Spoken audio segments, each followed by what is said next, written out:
Dekat sini bukan satu keluarga yang ada, tapi dua keluarga yang ada dekat sini.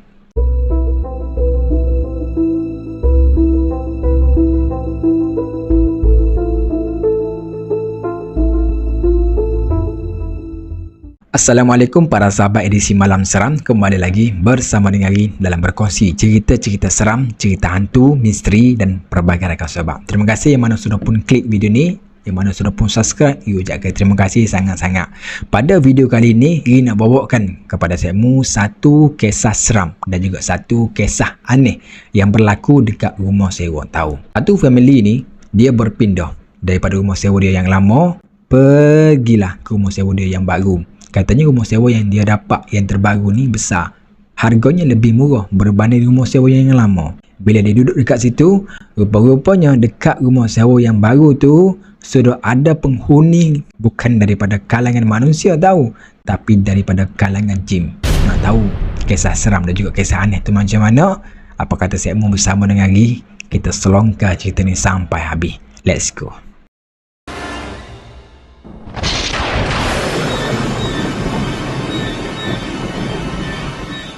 Cerita ni dikongsikan oleh Abang Amin tahu. Sebab dalam dia punya cerita tu disebut nama Amin sajalah, tapi bahasakan Abang Amin tahu. Mungkin umur dia 40 lebih macam tu lah.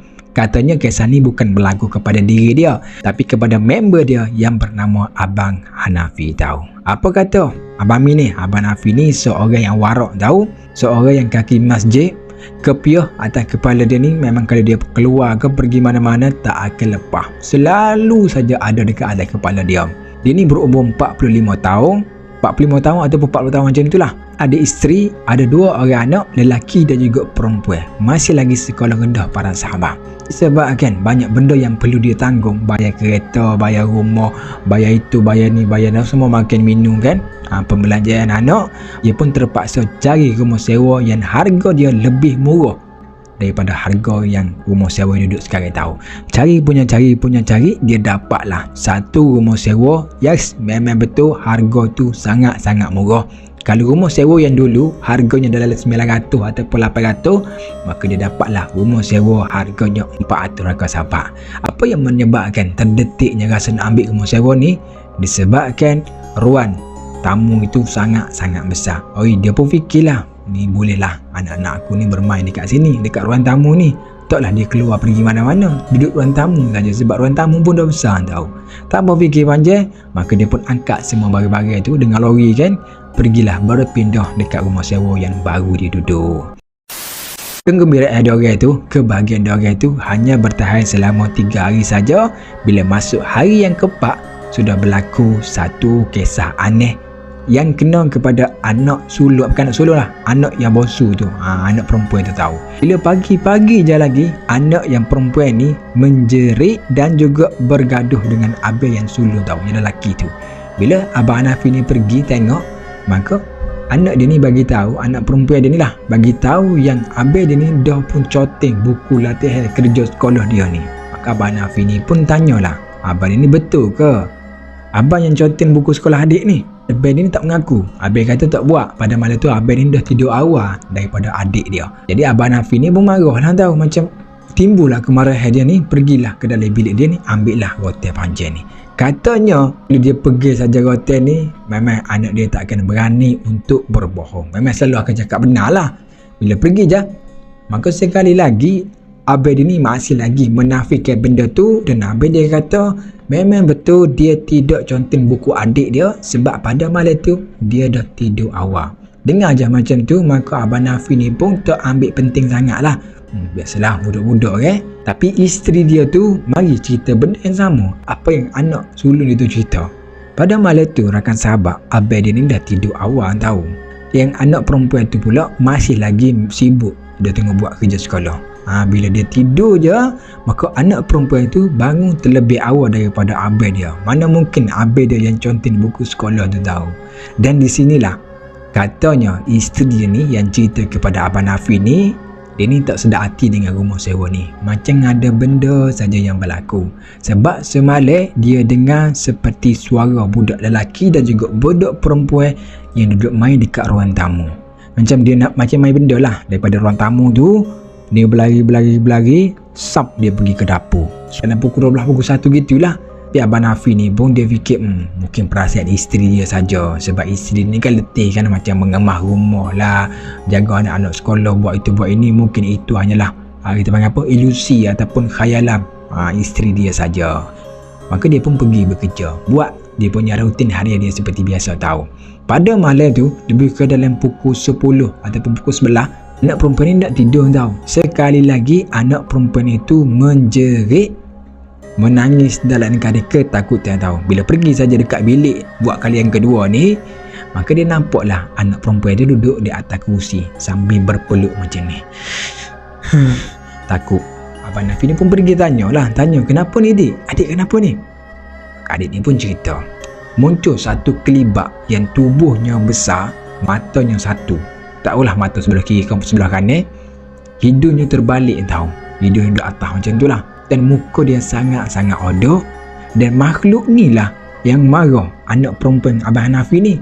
Anak perempuan Hanafi ni dah ganggu tempat tidur anak-anak dia orang.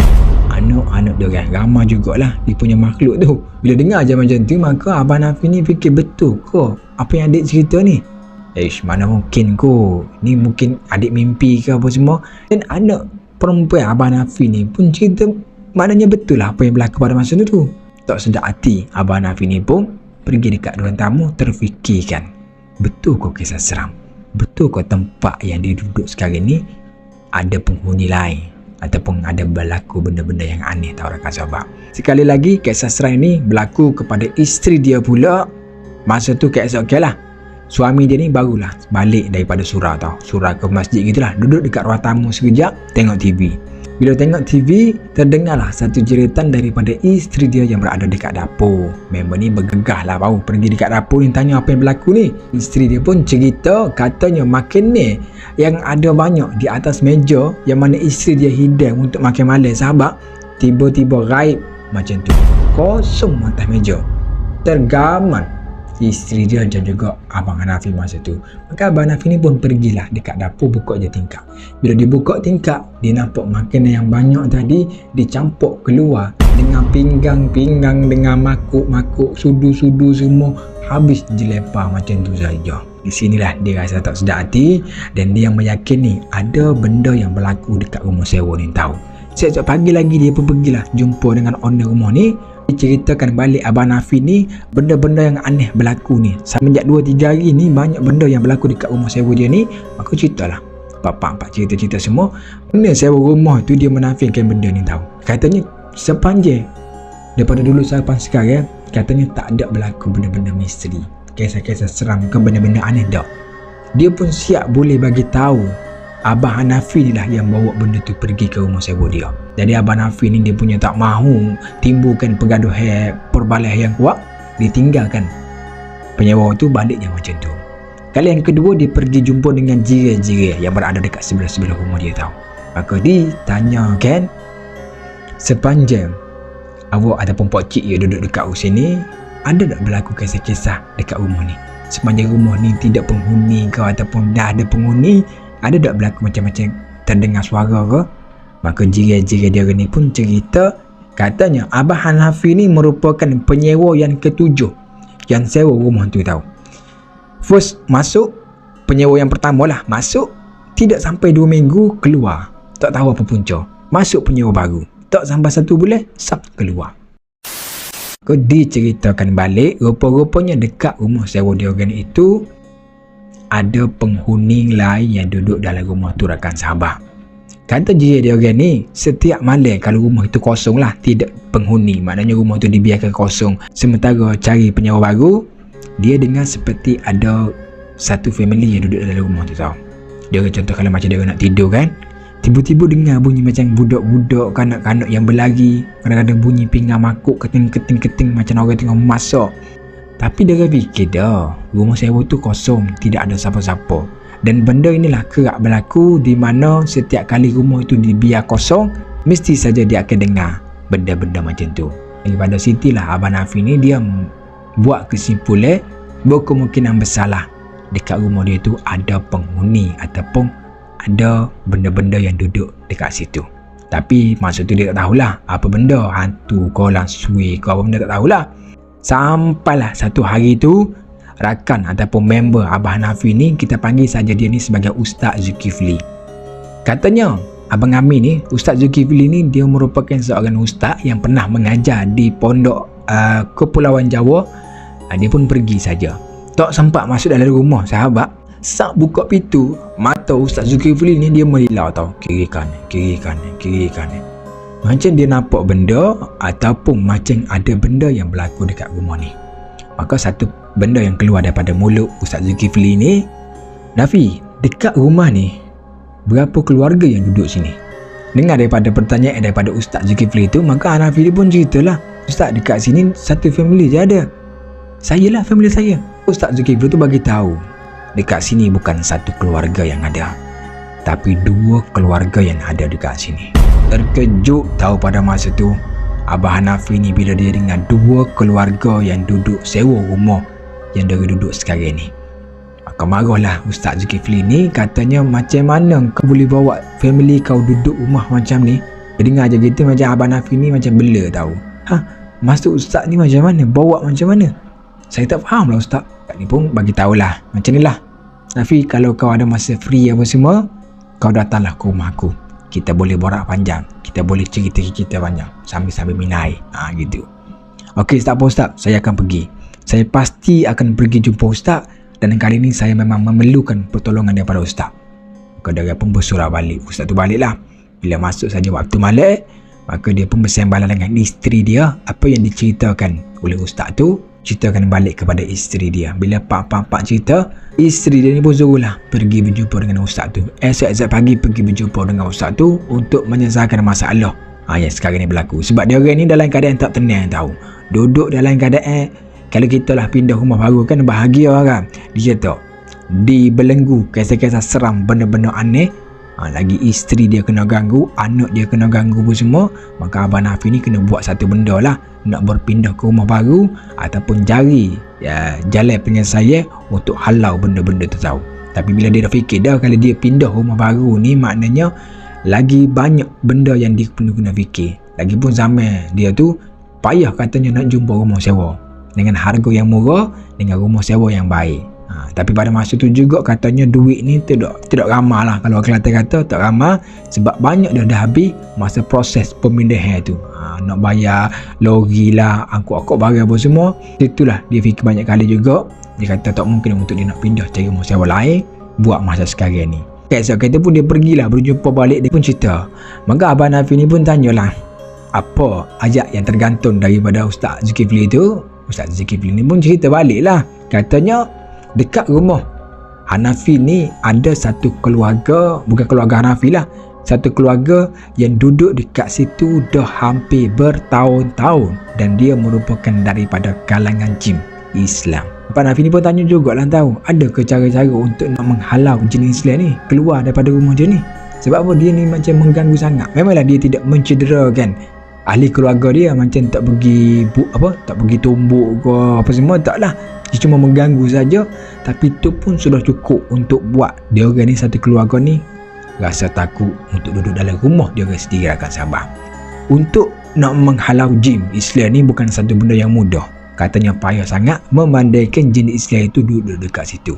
Kita tak tahu sama ada dia duduk dekat situ sudah berapa tahun, berpuluh tahun kalau duduk kat situ. Sila hari bulan dia orang beranak pinak pun dekat situ. So memang benda yang payah sebenarnya untuk nak menghalau jin Islam itu pergi ke tempat lain. Maka dengar aja macam tu, Abang Nafi ni tidak ada pilihan lain dah pada masa tu. Sebelum dia beredar, Ustaz Zulkifli ni adalah bagi satu benda ke Abang Nafi ni, macam satu ayat macam tu lah. Katanya suruh amalkan satu selawat. Kita ingat selawat apa? Katanya setiap malam perlu dia baca sebanyak 313 kali. Tidak kira lah sebelum tidur ke, selepas makan ke, selepas solat ke semua. Setiap hari mesti kena amalkan selawat ni tahu. Maka Abang Nafi ni pun pegang kemah dia punya ni, balik ke rumah. 2 hari berselang daripada tu, selepas dia mengamalkan selawat itu tahu, Abang Nafi ni dalam pukul 11.30 dia mana anak dan juga isteri dia ni dah tidur semua. Dia ni duduk dekat ruang tamu tengok TV. Maka di sinilah para sahabat edisi Malam Seram dia jumpa face to face face to face, depan-depan dengan makhluk bapuk segala jin yang duduk dekat rumah dia pada masa tu. Duduk ruang tamu, tengok TV. Di sebelah dia ni macam ada pintu tau. Pintu nak pergi ke tandas dan juga pintu nak pergi ke dapur macam tu lah. Daripada sinilah Abang Nafi ni dia nampak satu kelibat yang lalu. Sak. Tubuhnya besar pada masa tu. Jadi Abang Nafi ni berpaling lah. Katanya memang dia nampak betul wajah makhluk tu, wajah jin tu daripada atas sampai ke bawah. Badannya besar tau. Matanya satu. Apa yang anak dia jumpa tu betul lah. Wajahnya memang sangat-sangat aduh, tak boleh nak digambarkan dia punya hodoh tu macam mana. Dan Abang Nafi ni pun dia bagilah salam tau kepada jin tu. Assalamualaikum, katanya Abang Nafi. Jin itu terkejut para sahabat. Tengah berjalan ni tiba-tiba berpaling. Jin tu pun bagi tahu, macam mana kau boleh nampak aku? Abang Nafi ni pun katalah, syukurnya kau jawablah salam aku. Tak elok kita sesama Islam tak jawab salam saudara, katanya gitu. Jin ni dia macam berdialog tau, bercakap dengan jin ni. Maka jin ni pun tanya dia nak tanya jin apa semua. Dan last sekali Abang Nafi ni pun tanyalah, kenapa kau duduk dekat sini, kenapa kau ganggu family aku? Kalau boleh kau keluar saja daripada sini, sebab anak-anak aku takut dengan korang, anak-anak aku takut dengan kau, bini aku takut dengan kau. Macam tu lah dia bagi tahu. Kau jin ni pun dia macam tetap pendirian dia lah. Dia kata sini tempat dia.